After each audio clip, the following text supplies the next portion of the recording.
రాష్ట్ర ముఖ్యమంత్రి గారికి అదే విధంగా కొల్లాపూర్ నియోజకవర్గ ఎమ్మెల్యే గారికి విజ్ఞప్తి చేయడం ఏంటంటే ఈరోజు ఎంతో కష్టపడి మరి రైతులు మొక్కలు పండిస్తే మరి ఆన్లైన్లో రైతు బంధు రాదేమనే ఉద్దేశంతో ఈరోజు రైతులు మరి ఆన్లైన్లో చేసుకోలేదు।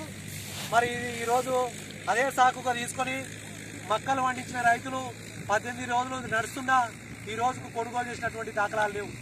మరి మొక్కలు ఆన్లైన్లో ఏముండవుగా తెలియదు।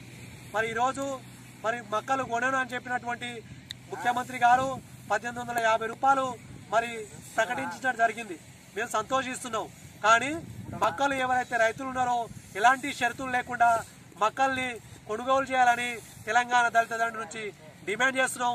అదేవిధంగా రైతులకు ఏమైనా కష్టాలు వస్తే మేము ఉన్నాం ఆదుకుంటామని చెప్తున్నటువంటి తెలంగాణ రాష్ట్ర ప్రభుత్వం మరి ఈరోజు మరి మొక్కలు పండించినటువంటి రైతులు ఇప్పుడే దిగుబడి రాక మరి చేనుకు నష్టపోయి వేల రూపాయలు నష్టపోయినటువంటి రైతులు ఏదైతే ఉన్నారో వాళ్ళ ధాన్యానైనా ఈరోజు కొనుగోలు చేస్తే వాళ్ళు ఉంటుంది। ఈరోజు ఎకరా గుడక మరి 20-25 వేల నుంచి 50 వేల దాకా నష్టపోయినటువంటి రైతులు ఉన్నారు।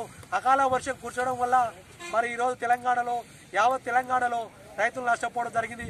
ఈరోజు ఎక్కడ చూసినా రోడ్ల మీద మన తెలంగాణ రాష్ట్రం మొత్తం మీద మరి మొక్కలు రోడ్ల మీద పోసుకొని ఇట్లాంటి శిలకలలో పోసుకొని మొక్కలు కొనుగోలు చేయడానికి వాళ్ళకు ఆన్లైన్లో లేక మరి ధరల వైపు అడుగులేసే ఒక పరిస్థితి ఈరోజు దాపరించింది। కాబట్టి తెలంగాణ రాష్ట్ర ప్రభుత్వం కొల్లాపూర్ నియోజకవర్గ ఎమ్మెల్యే హర్షవర్ధన్ రెడ్డి గారు మరి మొక్కలు తక్షణమే ఎలాంటి షరతులు లేకుండా రాష్ట్ర ప్రభుత్వ దృష్టికి తీసుకుపోయి మన మొక్కల్ని కొనుగోలు చేయాలని ఈ సందర్భంగా డిమాండ్ చేస్తున్నాం।